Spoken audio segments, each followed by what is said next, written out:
Hello guys, Luke Jones here for Darts Mad, and I'm joined with 2019 PDC Czech Darts Open winner Jamie Hughes. How's it going, Jamie? Yeah, good mate. Just chilling in there. It's a bit warm today, so Yeah. not really doing much. So yeah, you got your tour card last year at Q School. A year after you came up short in 2018. I know you was disappointed you didn't get a tour card in 2018. What was your attitude going into 2019? Was you confident of getting one? Yeah, to be honest, I went to Q school off the back of Lakeside, the one that I did get through, and I don't think that helped me at all. Mm. You know, good preparation. My head's was in two places at once, really. And I think the second time, it was all I'd focused on really for that year. That I've got to do well at Q school this year to get a card. And luckily enough, I did. I had a great day. Yeah, well, you can say that again. First day you averaged 98 for the day, which included three match spell where you averaged 110, 109, and 108 and a half. You must have felt unstoppable. Yeah, I did. To be honest, that's exactly the way I felt. I felt great. The darts was going in the doubles, which is obviously a massive thing. They was going in, so it was just all about keeping focused on the job in hand and keeping the mental intensity up. Yeah, and you came up against Callum Ridge in one game, and Yeah. you only won 5-4. You averaged 110, and you only won 5-4. Yeah, it was a great game that, and I've known Cal a number of years, and I Yeah, know he's a dangerous player. So I knew going into that I'd have to play really well, and I think that was why the performance was like that. He wore that far behind me. So fair yeah, play to the lad. He's got a card as well now, fully yeah. deserved. You was also joined by on the same day Harry Ward, your stablemate. He um Yeah, he yeah, won yeah, one as well. And then on the fourth day, he was joined by, well, it was quite fortunate really, Glenn Durrant. You must be yeah, sick of the yeah. sight of him from the video days. Yeah, well, I hadn't really saw him for 12 months really before because I was banned Yeah, really from doing yeah, any of the BDO. So, it was good to get reacquainted with him, and I was happy he won a card in the end because it meant that, we could see each other a lot more often because we've always been good pals since the start in England. So, yeah, I was delighted for him. even though he denied you of two big titles in the video, didn't he? Yeah, but that's, that the better man won, Yeah, so you can't argue. yeah, he's a class player. You had a brilliant first year. Early on though, you was hitting massive averages, but you was going out early in tournaments. Is that is that disheartening, or do you just think, oh, I'll keep plugging away and eventually I'll get the results? Yeah, that was my exact attitude. If I keep playing like this, I ain't gonna keep losing. There's Mm, gonna be some good runs, or something big's gonna happen if I keep playing like this. That was the attitude. But it was good as well because it learnt yeah, me more about how you have to win games in the PDC. You have to make sure that you don't get your throw broken. You have to try and break them really. So it learnt me really that you need to keep your throw because I think it was just I was losing my throw at a stupid time, like kind of when it was four apiece. And you know what I mean? It was just, and that is what I've tried to work on. Being hard to beat on my own throw. yeah, and the standard is so good as well that like nowadays you can't average say 110 or whatever, and you can still lose. Yeah, I mean, to be honest, it learnt me a lot about how averages can be deceiving as Yeah, well. Because it's all about it, timing, isn't it? yeah, well, it's like I said, it's on your throw. If you can do 15 darts on your throw, you're making them do a 12, Mm. which it ain't impossible, but there ain't many times that it gets done. And like I say, that's exactly what I try and do now. Just try and keep my throw and build off that. Yeah, and eventually you did get your reward. Obviously, you went to Prague for the Czech Darts Open. Beat some quality players: Devon Peterson, Adrian Lewis, Ron Mullenkamp, Ian White, Simon Whitlock, and then in the final you beat Stephen Bunting.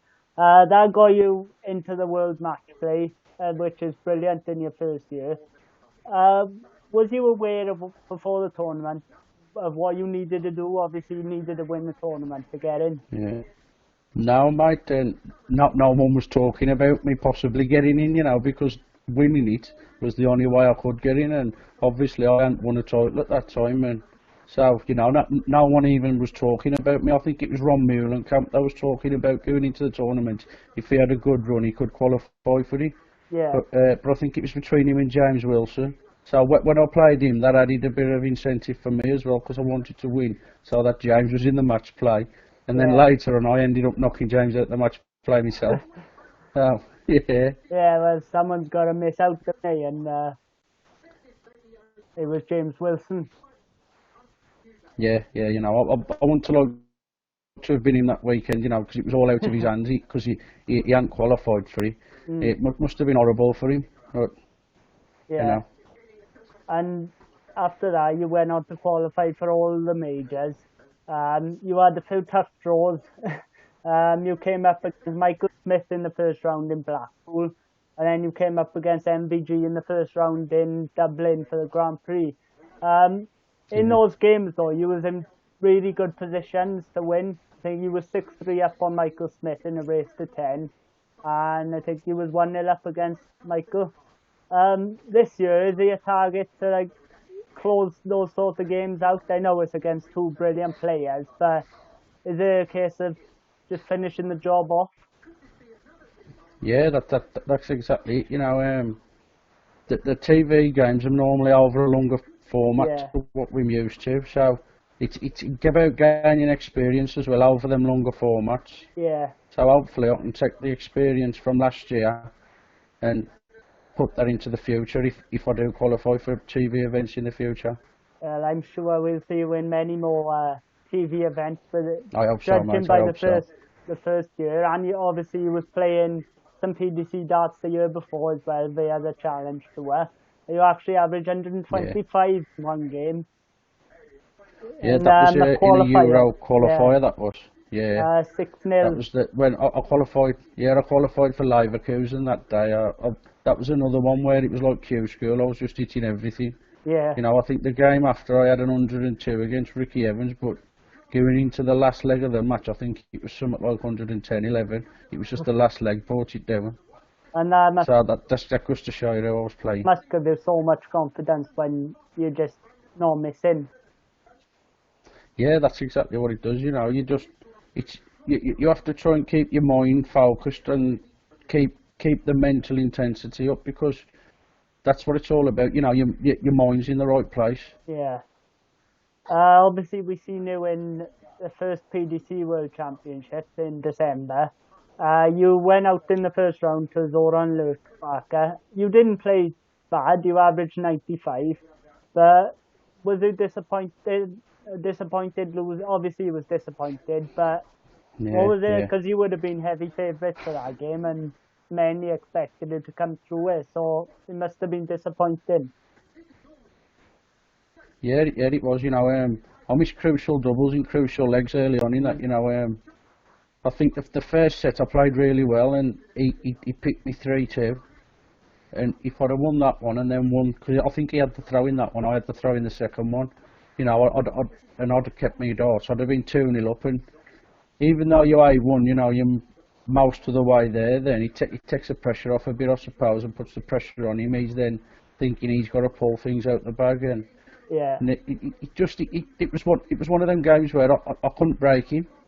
yeah, What I was talking about earlier, when he made himself hard to beat, because he made it hard for me to break yeah, him, and then yeah. just in the deciding leg he pops a 13 darter in, so on his throw.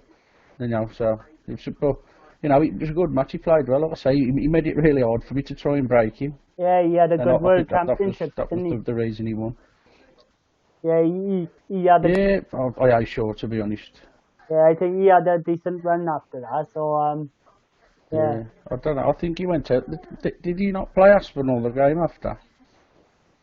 I can't remember really. I Now, don't know. I don't know.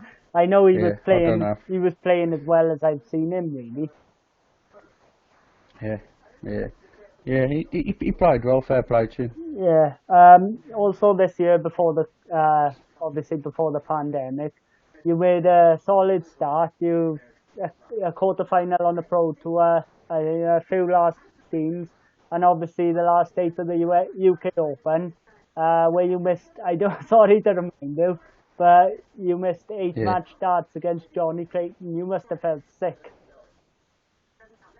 Yeah, but it was in my hands, so, I was Yeah. kicking myself, I'll give myself a good telling off, but it's just one of them things where if it don't want to go in, it will go in, and Yeah. sometimes sometimes you can try too hard, and I think that's probably what it was. I was trying too hard and I was pulling them, and yeah, but just one of them things. Another thing with experience, put it down to experience, On You the can't other, practice for being in them situations, so the yeah. only way you can get experience there is actually living Yeah. it yourself. On the other hand, though, it must be pleasing to go deep in a major in your first year, well, after a year after winning your tour card. Yeah, it was. Yeah, and it was looking like that the year was all coming into place. Because I'm in the top 16 of the order, Pro Tour Order of Merit, which means at the moment I'd have been automatically in all the Euro tours. So Yeah, it was just building to be a good year. Because I'd had a disappointing year in the Players Championship on the floor, yeah, and I'd started to put that right this year. And obviously, with everything what's going on, it's kind of put everything. We don't know what's going on. We don't know how they're gonna, what they're gonna do with the rankings, what they can do with the rankings, whether they'll take the prize money off or whether they'll just say, well, I had the chance to defend it, so it has to stay on. No one knows anything how we're going forward out of this. yeah. So it'd be Um, interesting when they do sort it out. Going back to last year, you suffered with injury problems. Are they behind you now? Yeah, at the same time, I've had a lot of rest during this Yeah, pandemic and all that. I ain't really. I've done bits, but not. Not nothing major. Just the home tours was probably the most I've played. But yeah, I've booked now to get an MRI scan on it just to make sure that if there is something there, then it can get diagnosed properly. Because I know Jeffrey Diswan. He got diagnosed with something, and it was like there was calcium deposits in his muscles.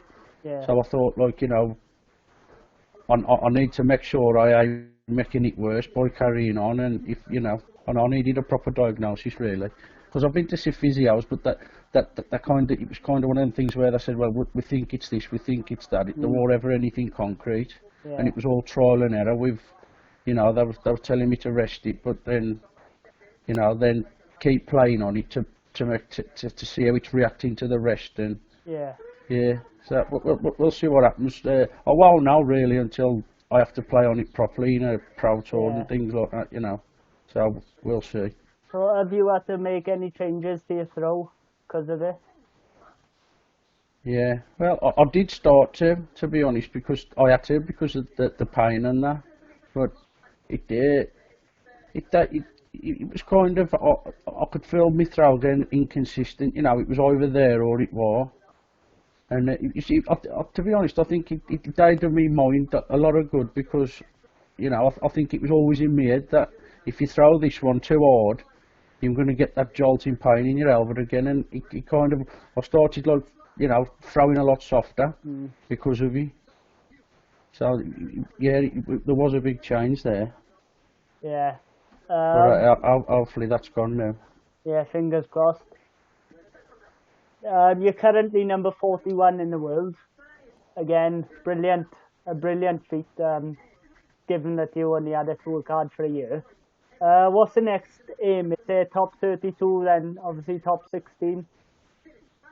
Yeah, obviously, to be honest, my target really is to stay in the top 16 on the Pro Tour Order of Merit, because then Yeah, I'm in all the Euros, and that's when,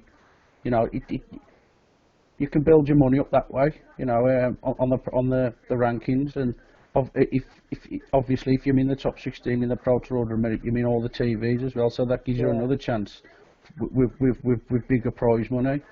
So just I don't really like setting any goals. I just like, try and do as well as I can. Yeah. You know. Yeah, well, you're certainly on the way up anyway. You had before you Yeah, came I over, hope so, mate. I hope so. before you came over to the PDC, obviously you were very successful in the BDO, reaching 2 world semi-finals. Um, First of all, what made you think I want to leave the BDO and give it a crack in the PDC? It was personal circumstances really, because in on the BDO circuit, I had to have a lot of Fridays off work travelling to Yeah. tournaments, and at the time I was working for my brother, his family business kind of thing, and the work dried up with the Mm. family business, so I ended up like I walked because I was self-employed, and the money got tight, and I thought, well, I'm gonna have to cut back all these European, travelling around Europe, and with the PDC, they're all in England, so I thought, well, I won't have Yeah. to have any Fridays off work, Yeah. you know, it'd be better that way, because it does put a lot of pressure on the players because of the travelling, having to travel Friday and sometimes you can't come back till a Monday, Mm. it does put financial pressure on, and obviously pressure from your employers as well, because, I suppose if you work in a team with people, they probably ain't too happy with you having a lot of Yeah. time off when they can't have you. So, yeah, just that really. It was kind of personal circumstances Mm. turned me hand, really, because, I mean, with a with a lakeside contract, you used to have to stay, really. Yeah. Um, it was in the stay. If you got to the semis the next year, you was guaranteed in the lakeside the next year. So that stopped me doing it for 2 years before anyway. Yeah. So it was always out my hands until then, and then it just got, felt like a change. I'd got any more to give, because it took a lot out of me, all the travelling and the amount of times we've had to travel through the night. Yeah. You know, on the way back, we're on midnight ferries, and I don't get back in until 5 o'clock, 6 o'clock in the morning. It just used to be shattering. It'd take you a couple of days to get right, Yeah. and then you'd have to do it all again. The week And after. So and the rewards are so much higher in the PDC. Even if you're on the challenge tour, if you do well in the challenge tour and you're high on the order of merit, you can get into pro tour yeah, events and earn some yeah. proper money. I mean, most of the tournaments you got to get to the semis really to make the Yeah. weekend pay. So you can make a couple of quid, which it's hard to get to any tournament and get to the semis. Never mind Yeah. some with like some of the best players in the world in. So that was, yeah, that's another reason. There was all reasons, why I thought I'd see if I could give it a go, and I'm just happy here. I've got to talk hard here now, and I can carry on playing, because it was an hard year, the year I couldn't. Yeah. So I learned a lot about myself and my character. I think that I just plugged on and just got on with it, and I was never negative. It was always positive. It was always looking forward, never looking back. Yeah. And going back to the BDO, what do you make of the current state of the BDO? Well, it looks like it's going to go under, really. Yeah, I mean, I don't know. I ain't played in it for 2 years now, I think. So, to me, I don't think I'm in a position where I can comment on it, because Mm. I don't play it no more. I don't know what's gone on at tournaments. See, there's things that could have gone on at tournaments not many Yeah. people know about, Yeah. and things like that. And so I think you'd need the full story to Yeah. comment fairly on it. So I really can't comment on it. It would be a massive shame though if it was to go, because we've got so many players that come through that system. Most of the top players in the world have come through that system. Yeah, yeah. I mean, to be honest with you, I think it needed something doing anyway. I mean, as I've just said about the travelling, I think they Yeah. could have done something where they regionalised it, and Mm. you know done something with like we have a UK table, but how then that make the World Championships out of table, the regional tables. I don't know. That'd have been the tricky thing for them to work out. But Yeah. but there's just so much. From the looks of it, there's so many different proposals on the table now. So the players will have to make their choices, and it's up to them where they want to play, which is how it should be, really. I think it's good that there's variety and there's options out there for players. Yeah, because it looks like the WDF are going down their own road now and creating their own tour, and I think a lot of people Yeah. are going to go down that route. Yeah, it's a funny one, the WDF, to be honest. The ranking systems probably, it was a lot. You saw a lot of the North Americans and a lot of the Eastern European guys who was quite high in their rankings because of the way that a lot of the basically every country in the world basically got a tournament with WDF points on it. So it kind of made it a bit more of a, I don't know if fair's the right word, but like a more leveler ranking system, ranking table. But I don't know what's going on with them, so I can't really comment on it. You'd have to know what's going on to comment on it, really. So, and I no doubt. So. Yeah, and we obviously know now the Pro Tour is back on the 8th of July with 5 straight days. How has your practice been going, and what was it like playing in the home tour? Yeah, the home tour, it was good just to be competitive again with the same players, that with the tour card holders, it was ideal with that Dan Dawson, and you could hear them walking about in their room, or you know what I mean, and the noises and all that. But it was just a bit of fun, I think, for us at the end of the day. Just something to keep our arm and keep us interested, and I think keep everyone interested, because it must have had some good figures, viewing figures. Yeah.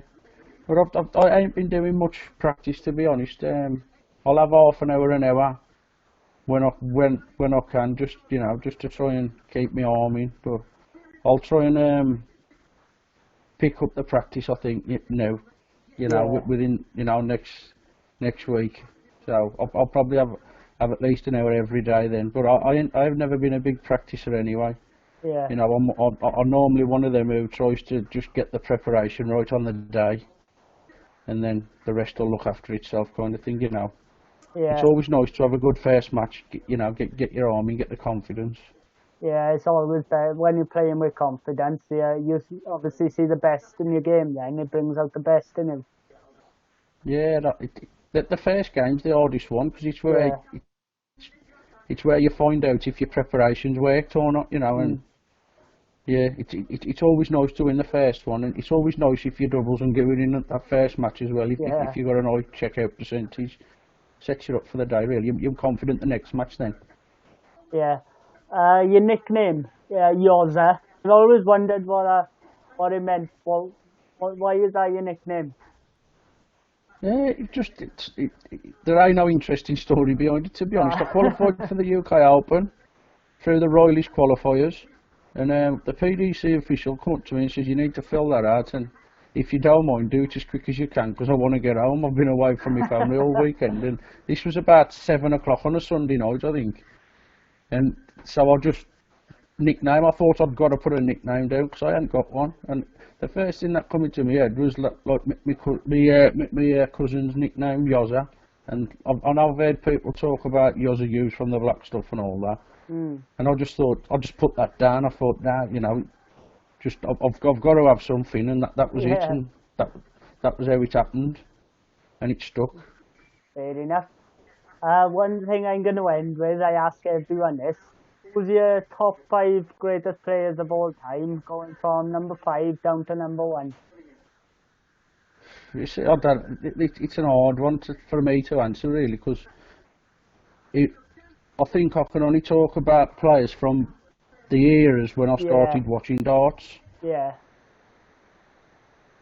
I probably won't put Bristow or Lowe in them because There was like an era where I never watched darts. Yeah, that's But good. I'd probably put Taylor at number one. I think Michael's good, what he's doing is great, but I just think when you look at the period of time Phil did it over for, Yeah. Michael's still got a few years to go before he starts threatening, I mean, what was it like? He won his first World Championship in 1991 or 92, was he? I Phil. think it was So 91, yeah. 90. You're talking not nigh on 25 to 30 years of dominance, being one of the top players in the game. So we'll see what happens with that. And I'd probably say Raymond number two, because of I think he did massive things for the game in Europe. Yeah, massive. And also I don't. Is there a major trophy he never won? And he was Lakeside champion 3 years on the trot, I think, and that was what I used to watch when I was a kid. BDO. I never watched PDC, so Varney was massive then. And number three, I don't know.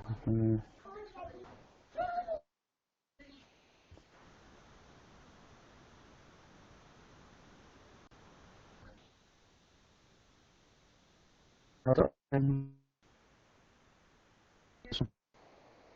I think he's another one who's probably won everything in the game there is to win. And there ain't many people who beat Taylor in finals, and he was one that did. And I think on his day he was just awesome. And then probably Adrian Lewis, number four, when he was back-to-back world champion. He was awesome. Oh, yeah, he was. I think that's. I think at the end of the day, that's what people judge people on. Winning world titles. Yeah. So. And number four, you put that now. Probably Martin Adams, I'd say, because of his Lakesides and his Masters. He had that little spell where he was winning everything in the BDO. Yeah. So probably Adams. And obviously longevity as well, because he's still playing brilliant stuff now. That's something I do rate people on. How long they've done it for. Yeah. So yeah. I'm hoping that I'm still doing it. When I'm his age. Yeah, I hope so. Thank you very much for joining us, Jamie. It's been a massive pleasure interviewing you. Obviously, I wish you all the best when we go back. Now, hopefully, you can start banging the big averages in straight away. Yeah. I think everyone's itching to get back at it now, so it'll be interesting to see what happens over this summer series. So hopefully, I can get straight back into it. That'd be great. Yeah. Well, thanks again, and all the best for the rest of the season. Yeah, so mate. Cheers. Thanks. Cheers, Jamie. All Bye. the best, mate. Cheers.